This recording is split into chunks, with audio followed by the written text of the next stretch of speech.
So we've got Sid from Northvolt who's joining us. You'll know him if you missed his talk. He was on energy. And then new voice, we've got Alex from Tractable, computer vision company and enterprise software. And last on our lineup is David, who came a few years ago for Recursion and now is with Enveda doing plant-based drug discovery. So yeah, we had about 29 seconds to plan this. So we're going to riff, I think, and open it up to audience questions as well. And I'll treat it a bit as like an AMA for this very diverse space that we're going to discuss. So perhaps I guess we can start out with an overarching topic here, which is like scientific discovery, moving that into the real world, finding things to solve with it, and then building things with it. Alex, I know a couple of years ago when ImageNet was solved, I remember watching you on stage saying like ImageNet is solved, we're going to go build companies with this.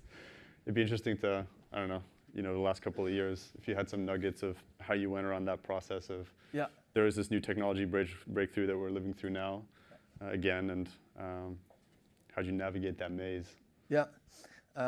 So I was doing research in computer vision at Imperial College, and some PhD student there said, hey, my uncle works in a utility company. It's not going to be very sexy, but I think this is a real application of image classification.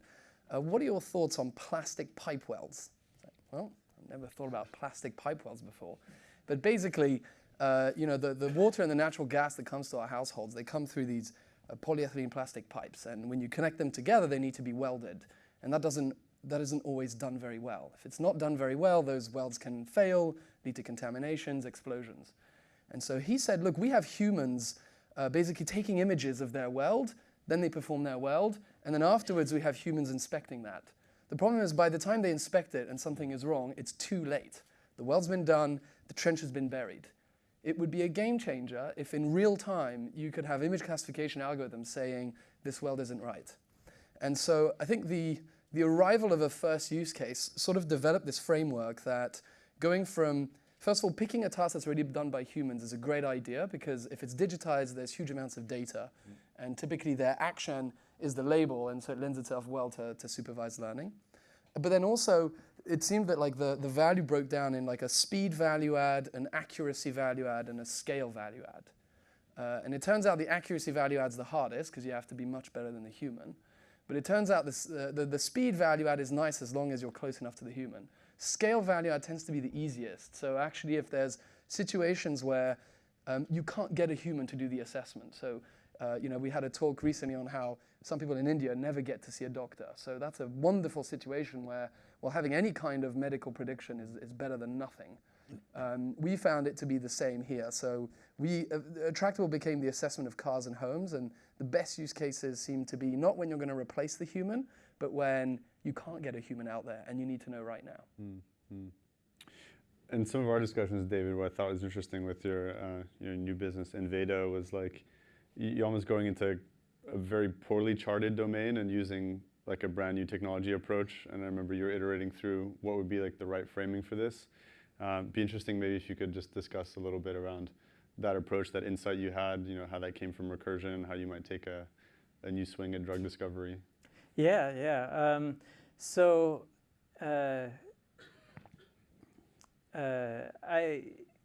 When I first joined Enveda, I got connected to a former colleague of mine who had been at Recursion.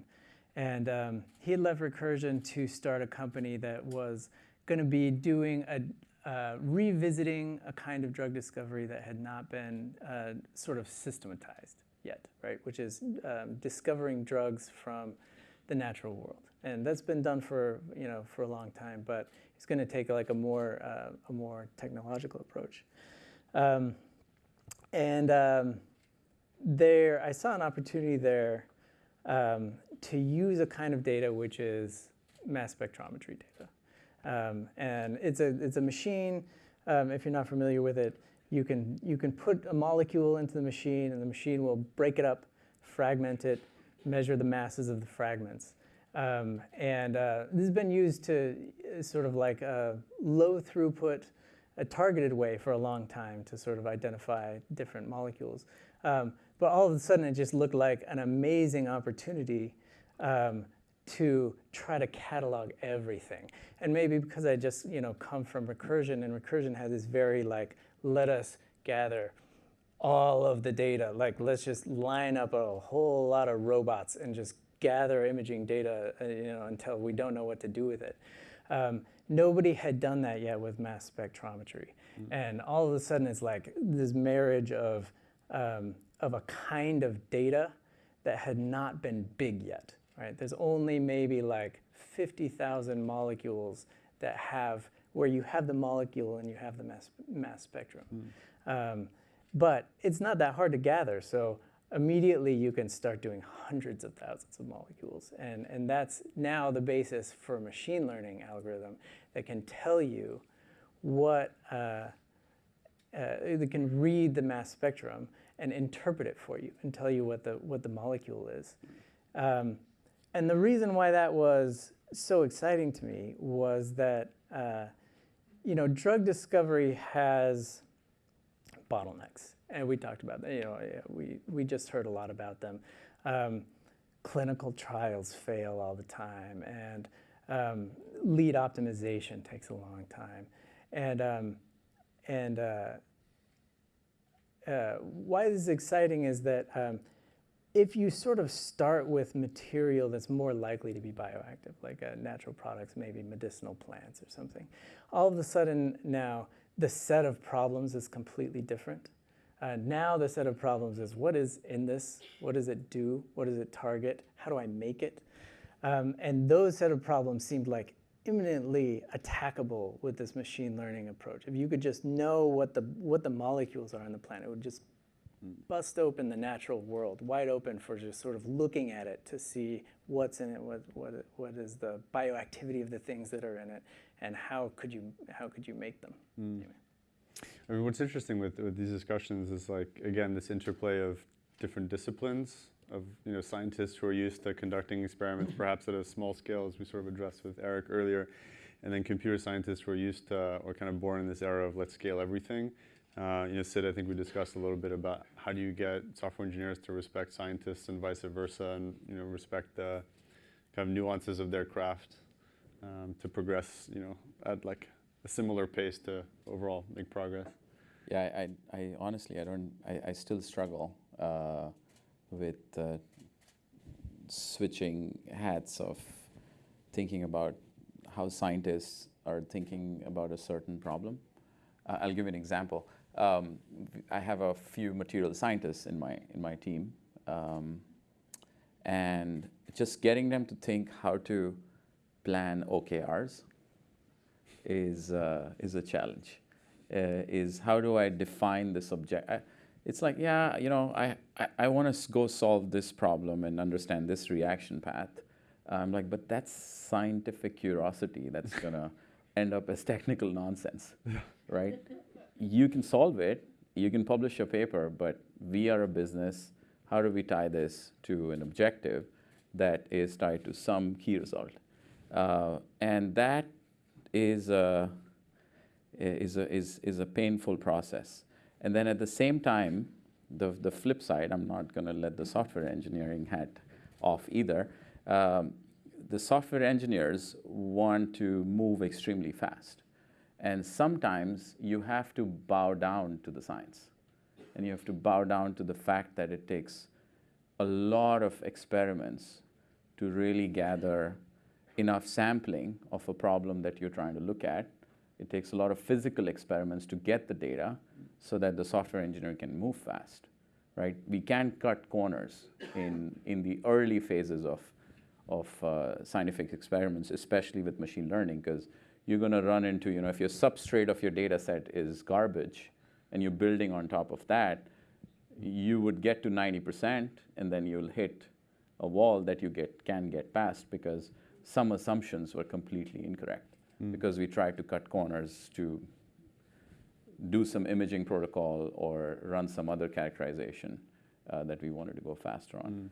So I think that those two problems for this two archetypes of people in a scientific AI team they keep me engaged as a manager or a leader of such teams. And it's, sorry, one last thing, that if you can crack that, then scaling becomes simpler, because these two people build almost a language to talk to each other. That if you can get these two groups in a scientific AI team to talk to each other, then you can go extremely fast. I think companies like DeepMind perhaps have really executed well on this. Whether it's the way they've hired or whatever, they should probably do a talk on that. How did they solve the problem? Because it seems from the outside that they have. Yeah. Even looking at your journey at Recursion and then how fast you've been moving with Enveda, like, without wanting to draw comparisons, like, one looks significantly faster than the other, and it'd be interesting to sort of like know why that is. Is it like the technology is just better, or you guys just learn the stuff you shouldn't repeat, or some of these structural sort of foundations that you set up from the early days that you learned in another journey? Yeah, I think a lot of the leadership of Enveda had been at Recursion before, so there certainly was a lot of learning that we had done already, and mistakes that we knew we shouldn't make again, that had taken some time to get through. It certainly is a challenge. I'm not sure that Enveda has scaled very fast, and I'm not sure that I would necessarily be a proponent of that in all cases. Like hiring lots of people extremely fast and trying to set up, all these chemists and biologists and data science engineers, and trying to sort of set them all up at the same time to be working together has been very challenging. But very rewarding, and ultimately in the end, going fast is a great way to to make it. Do you think there's some learnings that are specific though to these like science-heavy companies? Yeah, I think there are probably things like like care about batch effects, for example, and things like in drug discovery, there's going to always be like these common things. Like you got to make sure the therapeutic area you're going to go into is like actually tractable for a company your size. That sort of thing are like very easy mistakes to make, and require people who have been in the industry, who are like extreme experts, who have been in the industry for a very long time, to sort of guide you through those kind of very industry-specific questions. So I do think that like that kind of thing gets, is translatable in a nice way from company to company. Alex, perhaps we could kind of dig into, the fact that you kind of built Tractable when supervised learning was like a thing, and you just nailed that. And then now unsupervised learning is kind of working, and language models, et cetera. Like, how is your mind kind of changing as you see this new technology, and perhaps looking at your own business or how you might do things differently, or new areas you could go in because of this new unlock? Yeah. I mean, it seems that one thing I find interesting, to your point, is this explosion in the capabilities of LLMs has certainly got us as an AI community extremely excited. Probably everybody here is playing around with them in their own time.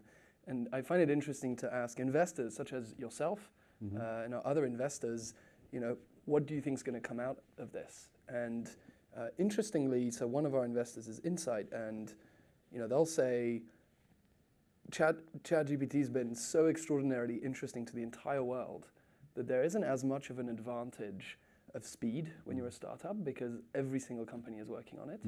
And they almost feel, what if access to customers' workflows and data in the end is what's going to allow you to release a better product? And they kind of talk about the stable diffusion explosion in image generation, and then how Adobe Firefly came out, and is that going to blow everybody out the water? And so going back to your point on going from supervised learning to unsupervised learning, it seems that even though now unsupervised learning is an incredible paradigm, that still having access to huge amounts of data and to users providing feedback, which I know in the NLP space is a lot of RLHF, but the talk that we had on SAS, on I think it was Finn, right? There's some supervised signal there, right? Which is what was the actual message that was typed by the customer service rep. Like that, if you can get a supervised signal, that's still a lot more powerful than just, hey, did you like the prediction, yes or no? And so I would say it's probably still really, really important. Sort of maybe just trades up whether you start your business with like, hey, I need to do data collection and make sure my problem has a huge data set versus now I can use this LLM out of the box, which is a great prototyping tool that can then maybe create the supervision signal that I need going down the road. So perhaps like you don't have this like proverbial J curve of the machine learning company of yesteryear where you have to build models and data sets, spend millions of dollars before you can poke your head over the parapet and say like, does my customer want this? And realize they don't, and then you burn your runway. And now you can just go test these hypotheses way faster on someone else's time, just like OpenAI. I have a question actually. If a really compelling company with a supervised learning use case was born today, would you invest in it? Honestly, I've become like increasingly agnostic to like the technology approach, much more focused on like ruthless pragmatism. And saying like, whatever does the job, you should do the job, and then maybe at some point you kind of earn the right to do something sexy, provided that provides business value. Yeah. If you asked me 10 years ago when I came out of PhD, I'd probably say no. Yeah. I found it interesting, Nathan, how we were recently having a chat, and I was asking you as well. You know, what are the exciting investment areas for you? And maybe I'm paraphrasing you, but you're almost like, if you're giving me an idea that everybody else has, I am not investing in it. Yeah. I want to hear ideas that like, there's some bizarre, obscure applications. It's a cheap cop-out, but no. I mean, I just feel like if there's, I don't know, 5 or 6 or 10 companies doing the exact same thing, then within parentheses, then it looks much more like an execution game, not like a technology game as much. Like raising $100 million to buy Yeah, GPUs? you can do that, but unless... Oops. Yeah, oops. Yeah. Maybe that'll pan out. Who knows? But I think unless then you really, really know the team that you're backing, and you can bet that this horse is definitely better than the other 9. Like it's almost like 10-minute grocery delivery all over again. It's true. Yeah. My sense. I am curious, Nathan. You said, in our case, the birth of Tractable was indeed the kind of reaching of human level performance of image classification on ImageNet, and that was compute, but also large amounts of label training data. I find it fascinating what you've described. It almost made me think that you've basically created ImageNet for molecules and. I think that was the title of your slide 3 years ago. Yeah, ImageNet for And like, how do you? So like, now that you have that, I am curious. Are you seeing similarities? Like, is that space behaving in exactly the same way as the computer vision space did after ImageNet came out? I'm not sure whether you're referring to like the images that we collected, if we're like at Recursion. I feel like it is playing out. That sort of is playing out. Recursion has done a lot of like releasing of that data and holding of Kaggle competitions and things like that. So a lot of engagement with the community. The metabolomics at Enveda with the mass spectrometry is so new. It's so new. And there's already a lot of data out there that's been gathered that's usable, but it's sort of like people aren't aware of it, don't know about it, don't know how to use it. And it's also the labeled data is not too hard to gather, but people just haven't done it. So I would say that the field is still so small. It's not like, ImageNet had been worked on for years, right? And computer vision had been around for years. This problem, like this idea of, using machine learning to interpret mass spectra is so new that there's not like yet a community around there. Building up. I think there will be, and I hope there will be, and I hope that we're like an important part of making that community. I think I'm living that era that Recursion was at 3-4 years ago now. Yeah. The largest public data set is 246 cells of cycling. Imaging? Cycling. No, just electrochemical cycling. So current, voltage, temperature at 1 second, 1 hertz resolution. 240 something. Yeah. I think Stanford's about to release something which is close to 1,000, and that's revolutionary. Yeah. And But you have more. We have more, yes. But the question is, I want the field to progress, right? The team's goal is to get this out there in the hands of PhD students. And this is a internal goal we have set, that one of the big successes for Northvolt to be living to the values that we want to live to will be to be the creator of the image net for batteries, whether it's cycling data or whether it's imaging data. And Sam Cooper from Imperial College, I don't know how many of you know him from the TLDR group, he is probably one of the most progressive academics using deep learning for chemistry specific to batteries. And we were having this conversation in Stockholm, and he basically said to me that you guys are one of the few handful companies in batteries that have the chance to completely change the course of this space. So you have this big hammer of machine learning, but there's not enough data. And you guys are generating a lot of data because you're still at the stage of developing those chemistries to stability and producing at giga-scale. But in that sense, I think there's a lot of analogies with pharma again and drug discovery, because in your space, it's all maybe not litigious, but like there's a lot of IP, and that's kind of the rate limiter, and not much open science. And bio is basically the exact same until you guys started posting images online. You know, like, nobody did that before. Yeah. I think after my talk here, somebody may have somebody asked a question sort of like, when are you going to just like release all of the data that you've ever gathered? Maybe. Yeah.